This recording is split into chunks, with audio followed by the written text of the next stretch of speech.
guys, get ready with me. Gusto kong i-share sa inyo kung paano ko nagawa tong makeup look na to guys.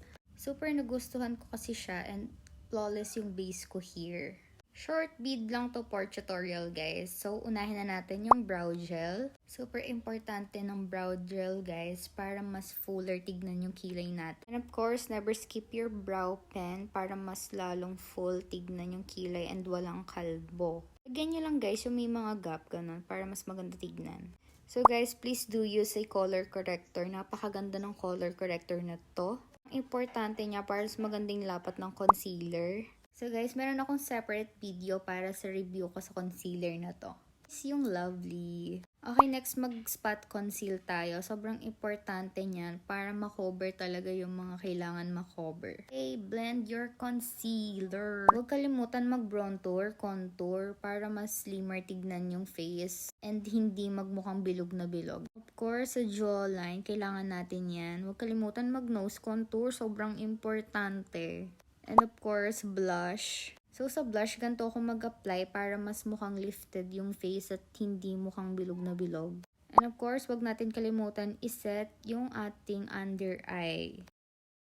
And of course, powder blush. Doon lang din sa nilagyan natin nung cream blush na ginamit natin kanina. A little bit sa nose and then sa chin to add some color. So, next natin is powder contour.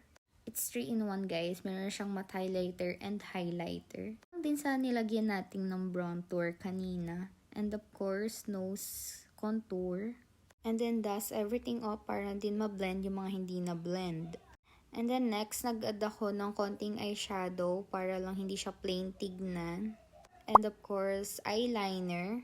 And next, nag-gel liner din ako para mas mukhang buhay yung eyes ko. And next, brightening powder para ma-brighten ang face. And then, highlighter sa nose. And then, konti sa cheek. And next, of course, lip liner. And guys, mag-apply lang kayo ng kahit anong gusto nyong lippy. Palabat na ako at this point, so hindi ko na napakita. Off-cam ko nagawa yung hair at saka yung cluster lashes ko. So, here's the final look.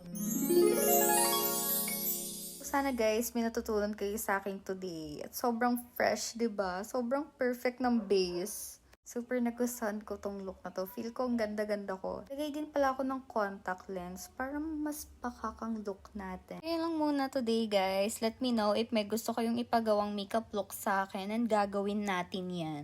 And if nagustuhan nyo tong video na to guys, huwag kayo mag-hesitate na i-like, i-share, and i-follow ako here. Para mas marami tayong matulungan na girlies out there na gustong mag-start ng pag-makeup.